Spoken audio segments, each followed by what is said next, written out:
ഈശോ മിശിഹായ്ക്ക് സ്തുതിയായിരിക്കട്ടെ. പ്രിയപ്പെട്ട സഹോദരങ്ങളെ, ഞാൻ ഷിബു ജെയിംസ്. 2026 ലോഗോസിന്റെ പഠനമാണ് ഈ ചാനലിലൂടെ നടത്തപ്പെടുന്നത്. 2026 ലോഗോസിന്റെ സ്റ്റഡി മെറ്റീരിയൽസ് ലഭിക്കുന്നതിന് സ്ക്രീനിൽ കാണുന്ന മൊബൈൽ നമ്പർ നിങ്ങളുടെ ഫോണിൽ സേവ് ചെയ്തതിനു ശേഷം ഡിസ്ക്രിപ്ഷൻ ബോക്സിലുള്ള ജോയിനിങ് ലിങ്ക് ഉപയോഗിച്ച് സാമീഡിയയുടെ ഏതെങ്കിലും ഒരു വാട്സപ്പ് ഗ്രൂപ്പിൽ അംഗമാകേണ്ടതാണ്. ഇതിനു സമാന്തരമായി തന്നെ മോക്ക് ടെസ്റ്റുകളും നടത്തുന്നുണ്ട്. 140 മോക്ക് ടെസ്റ്റുകളാണ് ആകെ നടത്തുന്നത്. അതിൽ 20 എണ്ണം നടന്നു കഴിഞ്ഞു. ഇനിയുള്ള 120 മോക്ക് ടെസ്റ്റിൽ പങ്കെടുക്കുന്നതിനും കഴിഞ്ഞുപോയ മോക്ക് ടെസ്റ്റുകളുടെ ലിങ്കുകൾ ലഭിക്കുന്നതിനും രജിസ്ട്രേഷൻ ഫീസ് അടച്ചതിനു ശേഷം അതിന്റെ സ്ക്രീൻഷോട്ടും പരീക്ഷ എഴുതുന്ന ആളുടെ പേരും നമ്പരും കൂടി അയച്ചു തരേണ്ടതാണ്. യോഹന്നാന്റെ സുവിശേഷം 2 ഭാഗങ്ങളായാണ് ചെയ്യുന്നത്. ആദ്യത്തെ ഭാഗത്തിൽ 28 വാക്യങ്ങളാണ് ഉൾപ്പെടുത്തിയിട്ടുള്ളത്. ഒന്നാമത്തെ ചോദ്യം, യോഹന്നാന്റെ സുവിശേഷം അധ്യായം 1 ആകെ എത്ര വാക്യങ്ങളുണ്ട്? 51 വാക്യങ്ങൾ. ചോദ്യം 2, യോഹന്നാന്റെ സുവിശേഷം അധ്യായം 1 ആദ്യത്തെ തലക്കെട്ട് വചനം മനുഷ്യനായി. 3, ആദിയിൽ ഉണ്ടായിരുന്നതെന്ത്? വചനം. 4, യോഹന്നാന്റെ സുവിശേഷം ആരംഭിക്കുന്നത് എങ്ങനെ? ആദിയിൽ വചനമുണ്ടായിരുന്നു. 5, ആദിയിൽ ഉണ്ടായിരുന്ന വചനം ആരോടുകൂടെ ആയിരുന്നു? ദൈവത്തോടുകൂടെ. 6, ആദിയിൽ ദൈവത്തോടുകൂടെ ആയിരുന്നത് എന്ത്? വചനം.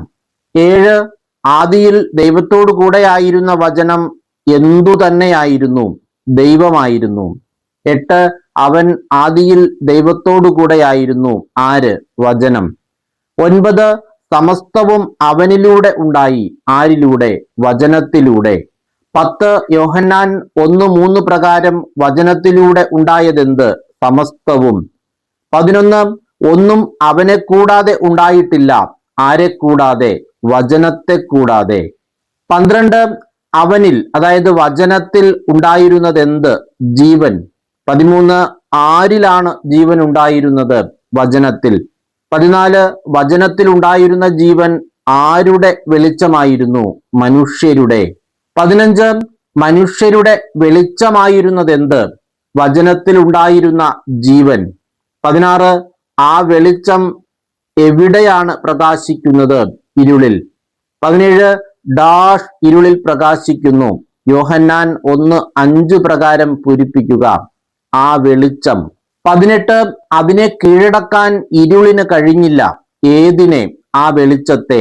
19, ആ വെളിച്ചത്തെ എന്തു ചെയ്യാനാണ് ഇരുളിന് കഴിയാതിരുന്നത്? കീഴടക്കാൻ. 20, ദൈവം ആരെയാണ് അയച്ചത്? ഒരു മനുഷ്യനെ. 21, ഒരു മനുഷ്യനെ അയച്ചതാര്? ദൈവം. 22, ദൈവം അയച്ച മനുഷ്യന്റെ പേര് എന്തായിരുന്നു? യോഹന്നാൻ. 23, യോഹന്നാൻ എന്തിനു വേണ്ടിയാണ് വന്നത്? സാക്ഷ്യത്തിനു വേണ്ടി. 24, എന്തിന് സാക്ഷ്യം നൽകാനാണ് യോഹന്നാൻ വന്നത്? വെളിച്ചത്തിന്. 25, വെളിച്ചത്തിന് സാക്ഷ്യം നൽകാൻ വന്നതാര്? യോഹന്നാൻ. 26, അവൻ സാക്ഷ്യത്തിനായി വന്നു. വെളിച്ചത്തിന് സാക്ഷ്യം നൽകാൻ. അവൻ വഴി എല്ലാവരും ഡാഷ് യോഹന്നാൻ 1:7 പ്രകാരം പൂരിപ്പിക്കുക. വിശ്വസിക്കാൻ. 27, അവൻ, അതായത് യോഹന്നാൻ ആരായിരുന്നില്ല? വെളിച്ചം. 28, വെളിച്ചമായിരുന്നില്ല എന്ന് പറഞ്ഞിരിക്കുന്നത് ആരെക്കുറിച്ച്? യോഹന്നാനെ കുറിച്ച്. 29, യോഹന്നാൻ വെളിച്ചമായിരുന്നില്ല. പിന്നെ എന്തിനാണ് അവൻ വന്നത്? വെളിച്ചത്തിന് സാക്ഷ്യം നൽകാൻ. 30, വെളിച്ചത്തിന് സാക്ഷ്യം നൽകാൻ വന്നതാര്? യോഹന്നാൻ. 31, എന്താണ് ലോകത്തിലേക്ക് വരുന്നുണ്ടായിരുന്നത്? എല്ലാ മനുഷ്യരെയും പ്രകാശിപ്പിക്കുന്ന യഥാർത്ഥ വെളിച്ചം. 32, എല്ലാ മനുഷ്യരെയും പ്രകാശിപ്പിക്കുന്ന എന്താണ് ലോകത്തിലേക്ക് വരുന്നുണ്ടായിരുന്നത്? യഥാർത്ഥ വെളിച്ചം. 33, എല്ലാ മനുഷ്യരെയും പ്രകാശിപ്പിക്കുന്ന യഥാർത്ഥ വെളിച്ചം എവിടേക്കാണ് വരുന്നുണ്ടായിരുന്നത്? ലോകത്തിലേക്ക്. 34, അവൻ ലോകത്തിലായിരുന്നു. ആര്? എല്ലാ മനുഷ്യരെയും പ്രകാശിപ്പിക്കുന്ന യഥാർത്ഥ വെളിച്ചം. 35, അവനിലൂടെ, അതായത് എല്ലാ മനുഷ്യരെയും പ്രകാശിപ്പിക്കുന്ന യഥാർത്ഥ വെളിച്ചത്തിലൂടെ സൃഷ്ടിക്കപ്പെട്ടത് എന്ത്? ലോകം. 36, ലോകം അവനിലൂടെയാണ് സൃഷ്ടിക്കപ്പെട്ടത് എങ്കിലും ആര് അവനെ അറിഞ്ഞില്ല? ലോകം. 37, അവൻ ആരുടെ അടുത്തേക്ക് വന്നു? സ്വജനത്തിന്റെ അടുത്തേക്ക്.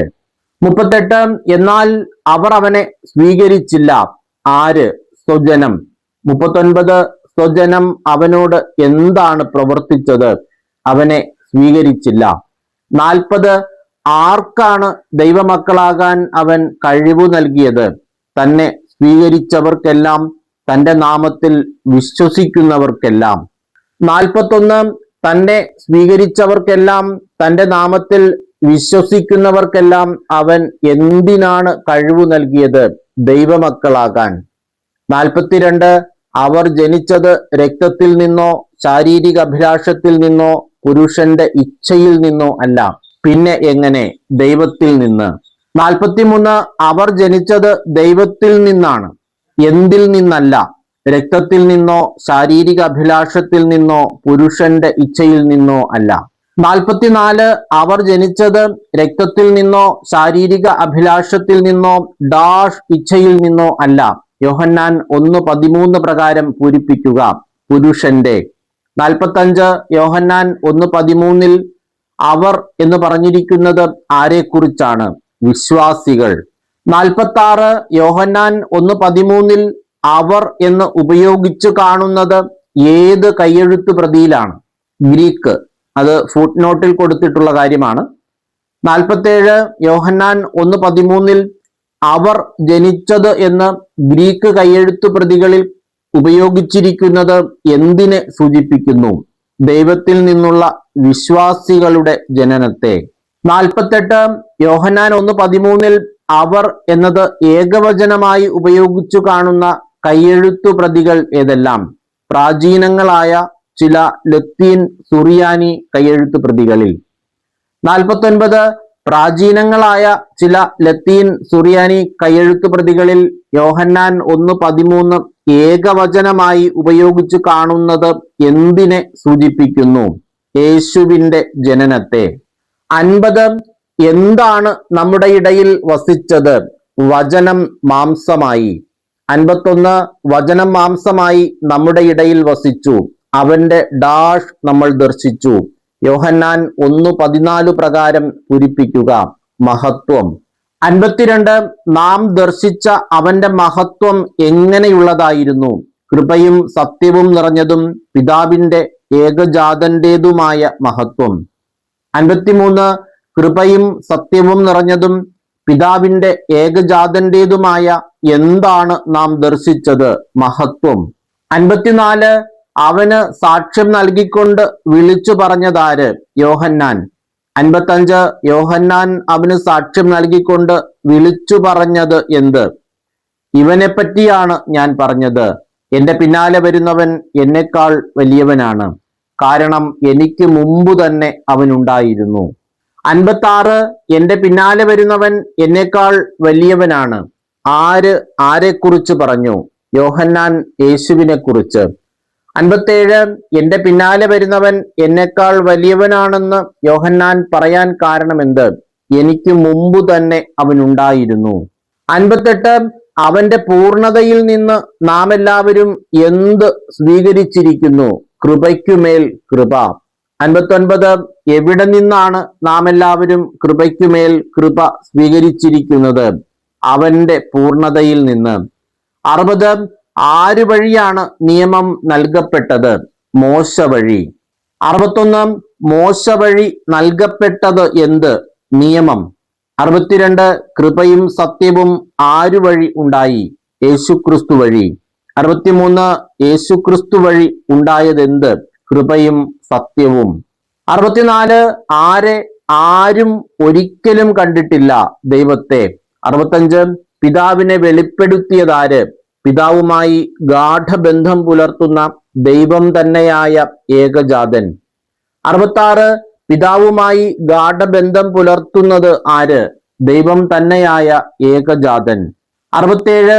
ദൈവം തന്നെയായ ഏകജാതൻ ആരുമായാണ് ഗാഠബന്ധം പുലർത്തുന്നത്? പിതാവുമായി. 68. യോഹന്നാന്റെ സുവിശേഷം അധ്യായം 1 2 തലക്കെട്ട്, സ്നാപക യോഹന്നാന്റെ സാക്ഷ്യം. 69. നീ ആരാണ് എന്ന് ചോദിക്കാൻ യഹൂദർ ആരെയാണ് യോഹന്നാന്റെ അടുക്കൽ അയച്ചത്? പുരോഹിതന്മാരെയും ലേവ്യരെയും. 70 നീ ആരാണ് എന്ന് ചോദിക്കാൻ യഹൂദർ പുരോഹിതന്മാരെയും ലേവ്യരെയും യോഹന്നാന്റെ അടുക്കൽ അയച്ചത് എവിടെ നിന്ന്? ജെറുസലേമിൽ നിന്ന്. 71 ജെറുസലേമിൽ നിന്ന് പുരോഹിതന്മാരെയും ലേവ്യരെയും യോഹന്നാന്റെ അടുക്കൽ അയച്ചത് ആര്? യഹൂദർ. 72 എന്ത് ചോദിക്കാനാണ് ജെറുസലേമിൽ നിന്ന് പുരോഹിതന്മാരെയും ലേവ്യരെയും യഹൂദർ യോഹന്നാന്റെ അടുക്കൽ അയച്ചത്? നീ ആരാണ് എന്ന് ചോദിക്കാൻ. 73 നീ ആരാണ് എന്ന് ചോദിക്കാൻ യഹൂദർ ജെറുസലേമിൽ നിന്ന് പുരോഹിതന്മാരെയും ലേവ്യരെയും അയച്ചപ്പോൾ യോഹന്നാന്റെ സാക്ഷ്യം എന്തായിരുന്നു? ഞാൻ ക്രിസ്തുവല്ല. 74 ഞാൻ ക്രിസ്തുവല്ല, അവൻ അസന്നിഗ്ധമായി പ്രഖ്യാപിച്ചു. ആര്? യോഹന്നാൻ. 75 ഞാൻ ക്രിസ്തുവല്ല എന്ന് അവൻ, അതായത് യോഹന്നാൻ അസന്നിഗ്ധമായി പ്രഖ്യാപിച്ചപ്പോൾ അവർ ചോദിച്ചത് എന്ത്? എങ്കിൽ പിന്നെ നീ ആരാണ്? ഏലിയായോ? 76 എങ്കിൽ പിന്നെ നീ ആരാണ്? ഏലിയായോ? ആരോട് ചോദിച്ചു? ജെറുസലേമിൽ നിന്ന് വന്ന പുരോഹിതന്മാരും ലേവ്യരും യോഹന്നാനോട്. 77 എങ്കിൽ പിന്നെ നീ ആരാണ്? ഏലിയായോ എന്ന ചോദ്യത്തിന് യോഹന്നാൻ നൽകിയ മറുപടി എന്ത്? അല്ല. 78 നീ ഏലിയായോ എന്ന അവരുടെ ചോദ്യത്തിന് അല്ല എന്ന് അവൻ പ്രതിവചിച്ചു. അപ്പോൾ അവർ വീണ്ടും ചോദിച്ചത് എന്ത്? എങ്കിൽ നീ പ്രവാചകനാണോ? 79 എങ്കിൽ നീ പ്രവാചകനാണോ എന്ന ചോദ്യത്തിന് യോഹന്നാൻ നൽകിയ മറുപടി എന്ത്? അല്ല. 80 നീ പ്രവാചകനാണോ എന്ന ചോദ്യത്തിന് അല്ല എന്ന് യോഹന്നാൻ മറുപടി നൽകിയപ്പോൾ അവർ വീണ്ടും ചോദിച്ചത് എന്ത്? അങ്ങനെയെങ്കിൽ നീ ആരാണ്? ഞങ്ങളെ അയച്ചവർക്ക് ഞങ്ങൾ എന്തു മറുപടി കൊടുക്കണം? നിന്നെക്കുറിച്ചു തന്നെ നീ എന്തു പറയുന്നു? 81 ആർക്ക് ഞങ്ങൾ എന്തു മറുപടി കൊടുക്കണം എന്നാണ് ജെറുസലേമിൽ നിന്ന് വന്ന പുരോഹിതന്മാരും ലേവ്യരും ചോദിച്ചത്? ഞങ്ങളെ അയച്ചവർക്ക്. 82 ഞങ്ങളെ അയച്ചവർക്ക് ഞങ്ങൾ എന്തു മറുപടി കൊടുക്കണം എന്ന് ചോദിച്ചതിനെ തുടർന്ന് അവർ ചോദിക്കുന്ന ചോദ്യം എന്ത്? നിന്നെക്കുറിച്ചു തന്നെ നീ എന്തു പറയുന്നു? 83 നിന്നെക്കുറിച്ചു തന്നെ നീ എന്തു പറയുന്നു എന്ന ചോദ്യത്തിന് യോഹന്നാന്റെ മറുപടി എന്തായിരുന്നു? യെശയ്യാ ദീർഘദർശി പ്രവചിച്ചതുപോലെ കർത്താവിന്റെ വഴികൾ നേരെയാക്കുവിൻ എന്ന് മരുഭൂമിയിൽ വിളിച്ചു പറയുന്നവന്റെ ശബ്ദമാണു ഞാൻ. 84 കർത്താവിന്റെ വഴികൾ നേരെയാക്കുവിൻ എന്ന് പ്രവചിച്ചതാര്? യെശയ്യാ ദീർഘദർശി. 85 കർത്താവിന്റെ വഴികൾ നേരെയാക്കുവിൻ എന്ന് എവിടെ വിളിച്ചു പറയുന്നവന്റെ ശബ്ദമാണു ഞാൻ എന്നാണ് യോഹന്നാൻ പറഞ്ഞത്? മരുഭൂമിയിൽ. 86 യോഹന്നാൻ 1:24 പ്രകാരം ആരാണ് അവരെ അയച്ചത്? ഫരിസേയർ. 87 ഫരിസേയർ അയച്ചവർ യോഹന്നാനോട് നീ ആരല്ലെങ്കിൽ പിന്നെ സ്നാനം നൽകാൻ കാരണമെന്ത് എന്നാണ് ചോദിച്ചത്? ക്രിസ്തുവോ ഏലിയായോ പ്രവാചകനോ അല്ലെങ്കിൽ? 88 നീ ക്രിസ്തുവോ ഏലിയായോ പ്രവാചകനോ അല്ലെങ്കിൽ പിന്നെ എന്ത് ചെയ്യുന്നത് എന്തുകൊണ്ട് എന്നാണ് അവർ ചോദിച്ചത്? സ്നാനം നൽകുന്നത്. 89 നീ ക്രിസ്തുവോ ഏലിയായോ പ്രവാചകനോ അല്ലെങ്കിൽ പിന്നെ സ്നാനം നൽകാൻ കാരണമെന്ത് എന്ന് ചോദിച്ചവർക്ക് യോഹന്നാൻ നൽകിയ മറുപടി എന്ത്? ഞാൻ ജലം കൊണ്ട് സ്നാനം നൽകുന്നു. 90 ഞാൻ ജലം കൊണ്ട് സ്നാനം നൽകുന്നു എന്ന് പറഞ്ഞതിനെ തുടർന്ന് യോഹന്നാൻ എന്താണ് പറയുന്നത്? എന്നാൽ നിങ്ങൾ അറിയാത്ത ഒരുവൻ നിങ്ങളുടെ മധ്യേ നിൽപ്പുണ്ട്. 91 ആര് നിങ്ങളുടെ മധ്യേ നിൽപ്പുണ്ട് എന്നാണ് യോഹന്നാൻ പറഞ്ഞത്? നിങ്ങൾ അറിയാത്ത ഒരുവൻ. 92 ഞാൻ എന്തിനു പോലും യോഗ്യനല്ല എന്നാണ് യോഹന്നാൻ പറഞ്ഞത്? എന്റെ പിന്നാലെ വരുന്ന അവന്റെ ചെരുപ്പിന്റെ വാറഴിക്കുവാൻ പോലും. 93 എന്റെ പിന്നാലെ വരുന്ന അവന്റെ ചെരുപ്പിന്റെ വാറഴിക്കുവാൻ പോലും ഞാൻ യോഗ്യനല്ല. ഇത് ആരുടെ വാക്കുകൾ? യോഹന്നാന്റെ. 94 യോഹന്നാൻ സ്നാനം നൽകിക്കൊണ്ടിരുന്നത് എവിടെ? ജോർദാന്റെ അക്കരെ ബഥാനിയായിൽ. 95 ജോർദാന്റെ അക്കരെയുള്ള പ്രദേശം ബഥാനിയ. 96 ഇത് സംഭവിച്ചത് എവിടെ? യോഹന്നാൻ സ്നാനം നൽകിക്കൊണ്ടിരുന്ന ജോർദാന്റെ അക്കരെ ബഥാനിയായിൽ. ഇങ്ങനെ 96 ചോദ്യങ്ങളാണ് യോഹന്നാന്റെ സുവിശേഷം 1-ാം അധ്യായത്തിന്റെ ആദ്യ ഭാഗത്ത് തയ്യാറാക്കിയിട്ടുള്ളത്. എല്ലാവരും നന്നായി പഠിക്കുക. എല്ലാവർക്കും എല്ലാവിധമായ നന്മകളും അനുഗ്രഹങ്ങളും ഉണ്ടാകട്ടെ എന്ന് ആശംസിച്ചുകൊണ്ട് പ്രാർത്ഥിച്ചുകൊണ്ട് നിർത്തുന്നു. നന്ദി.